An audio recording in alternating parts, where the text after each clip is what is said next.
abusia minchi ona mesan so mu akwa be me channel so ha eda so aye be media gh na abusia for ene Archbishop Duncan Williams sisi amena wo ekase papa yi adagyamu a enya asempetwa yes amane bone echemu echese sika twitwidie bi akwakodi papa yi ho sisi no omo e demand answers e de afi papa yi wo mo bisase papa yi echese Archbishop Duncan Williams in fact wo invest or any political party bi mu ana whether MPP or whether NDC or invest wo ho abusuan omo chomo need answers yes omo free papa for answers because amanebo no echemu echese it is a less sikatwidie bi akodi papa yi ho a enya ansem ketwa sesi answers just questions bo papa yi a omo order for the arrest of papa Archbishop Duncan Williams abusuan yenko na yentie ensem no mu ankasa enkyeremu sikatwidie a wakodi papa yi ho na abusuan mama yentie ni na masese die enti na omo order for the immediate arrest and questioning and demanded answers from papa Archbishop Duncan Williams for emna sese ha eda so aye be media jet se ene de ka wodi channel so ni de kwan so abusuan be se wa se wo be subscribe dey am YouTube channel no abusuan bo notification bell no so for more podcast updates ye che ho no ye tie koma ba bonten na efa papa yi ho emna sese a ye da se. But before I hit my break button, guys, last 2 weeks, last week, may the questions be at ho.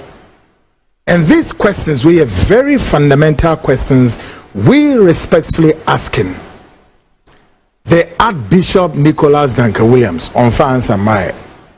Now, we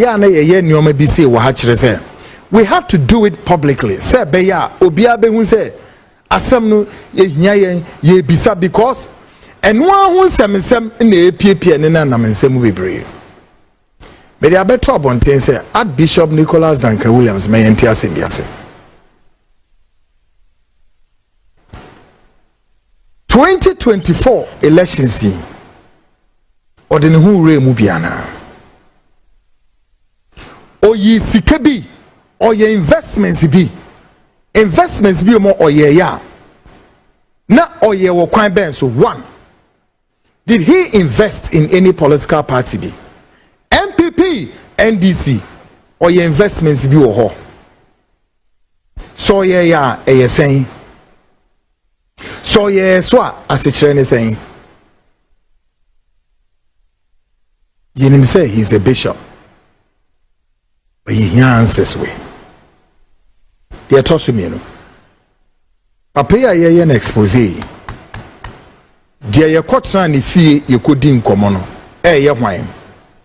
The self-style, self-acclaimed Usubempa, Edni Dibae, say no, and Osman is on me say to me.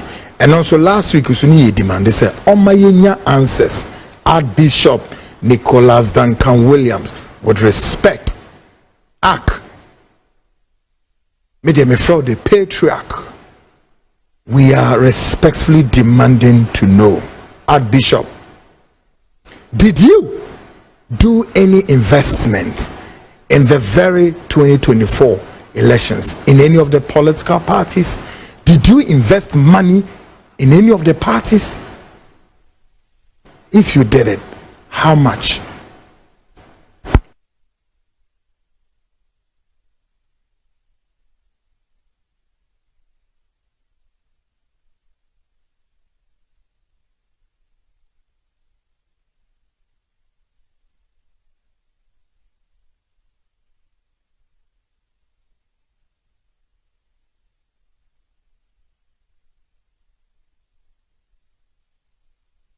The only good thing is that the man who almost took about an hour of your time is your family man. So this one, you know, if he vexed with us. He did the family side. The family side. Big Joe. So everybody's talking about the.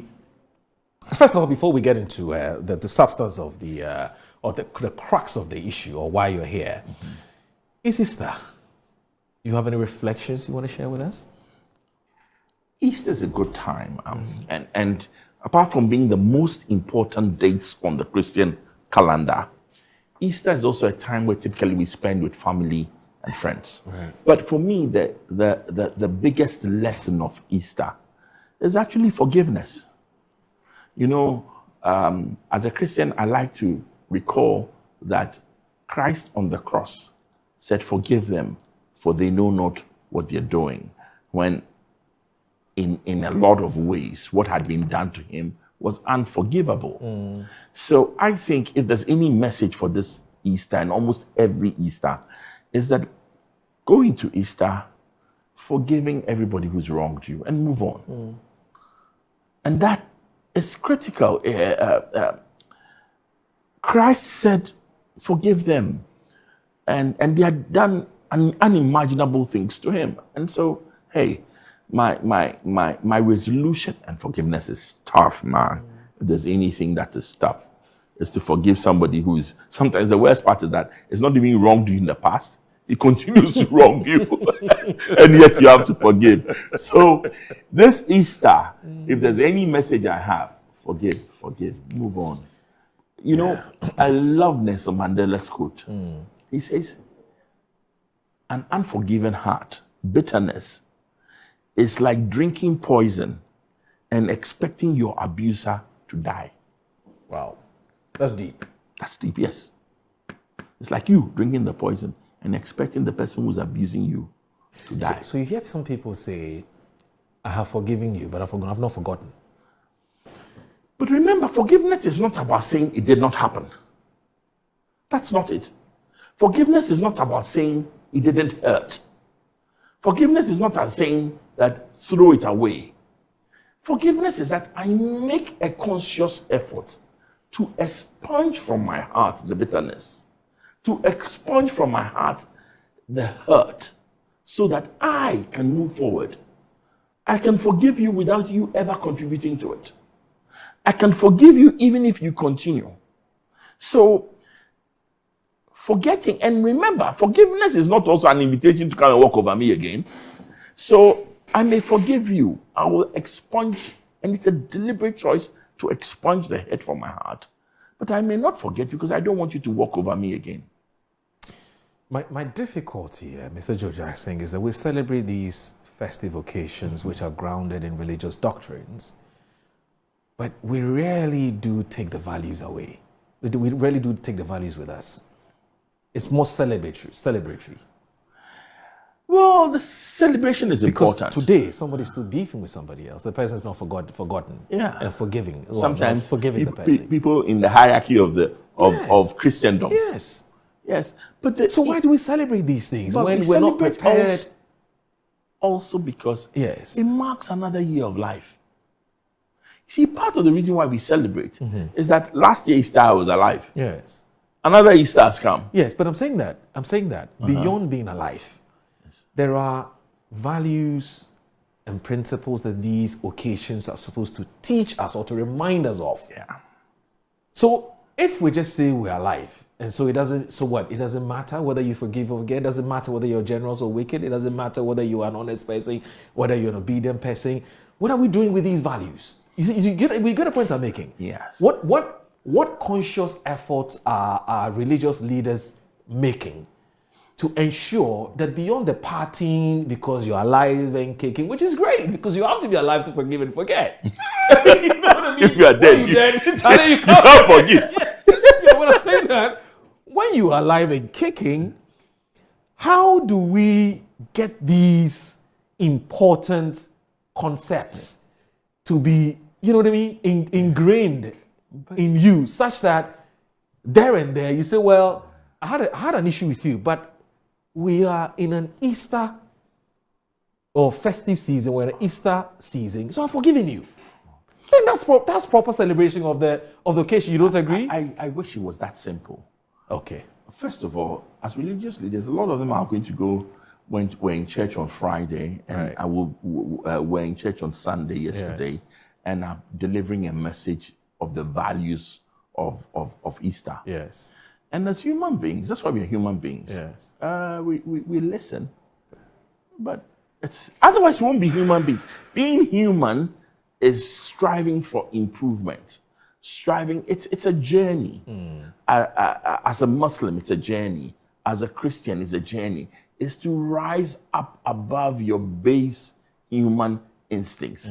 And our base human instinct says, I won't forgive. You see what I'll do to you. But that's a base human instinct. So rising above it. So all we can ask our leaders to do, speak about it, teach about it.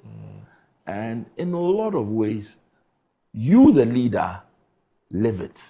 So that you will set as the right example. Yeah, because leadership must set the right tone, right? That's it. Okay. The next food crisis in Ghana may begin thousands of miles away in a narrow stretch of water between Iran and Oman.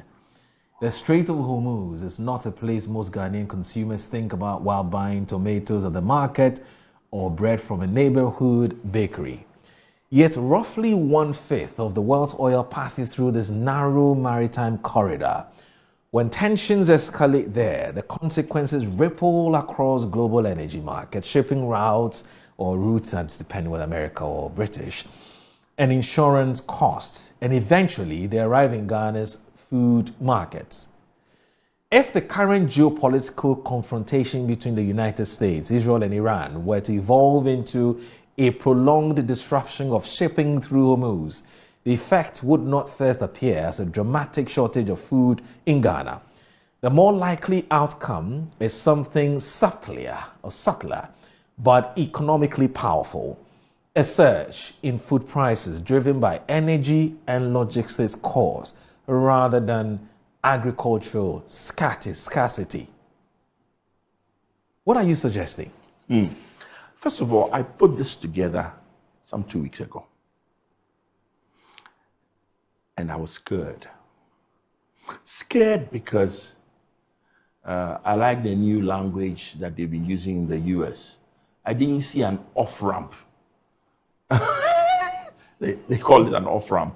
And it's supposed a way in which Trump and the US government and Israel could get off the highway they are on. And I was scared.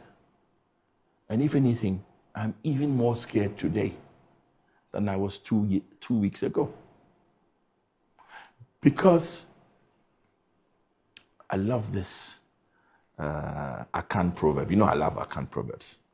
I'll say it in Akan, then I will translate it. Ketsu nkezi moko ma atwer into mfifir. It says, Ketsu, that's the lizard. The lizard goes to eat pepper. And the frog starts to sweat. The US, Israel go and they go and misbehave in Iran. And then you and I sitting here, what have we done? We start to sweat. The truth of the matter is this. The Hormuz Strait, narrow strip of land, almost nobody before this war, nobody had heard of it. It controls 20% of energy exports. True. That's not just that. It is in proximity to all the Gulf states. So when you start talking about all the Gulf states, start thinking, plastics come to the Gulf states, isn't it? We've already heard that plastics are in short supply, and pure water and they're saying they will increase the price of water. Fertilizer. When the Ukraine war started, we shifted fertilizer production to the Gulf. It ain't gonna come. We are in planting season. There's going to be a shortage of fertilizer. Then think about it. This is going to affect, one, all shipping costs in multiple ways. One, if they don't go through the Hormuz Straits, they'll take a longer route. And so the basic cost of shipping a container of anything or a tanker of anything is going to go up. Two, it's not just that. Because of the war, insurance costs have gone through the roof. So your shipping and your shipping costs have gone up. Your insurance costs have gone up. Your fuel costs have gone up. And you are getting a dangerous, inflammable combo. Now let's come to Ghana. Food. What does hummus? Yeah. The cost of food in the retail market is anything up to 40% the price of logistics. The cost of transporting anything, any food item to Ghana is up to 40% logistics cost. Farm gate to market. Let's start with the easy one, the imported produce. Of course, if shipping costs go higher, other costs go higher, we can't get, of course, it's going to go higher.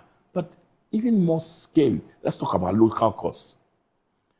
If the cost of transporting a tuber of yam from Techiman to Agbobulushi is about the cost of transportation, we've already gone from 14 to 17 cedis a liter of diesel and rising.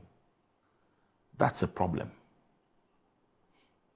And it's not going to be about the scarcity of yam. It's going to be simply, the first issue is going to be simply the cost, the logistic cost of transporting yam from Techiman to Agbobulushi in the example I used, or in use any other example. So all of a sudden, I'm saying that we are going to be caught between this double whammy, where imported food is expensive, and even our local food is expensive. To make it worse, throw in fertilizer shortages. Then, just maybe that the effect of low food inflation that has fed through to the point where we're now talking about inflation around 3%. I'm sure we be algebra shade material resume so it will be as a ham Ghana politics avenue. So that is a year and most of good about politics there will be any NDB would be any HB. It will be as like a Shema Union for Bianson into media you do have and a Ghana politics avenue. Emma McQuine said me for Muncie, Macro Bibia.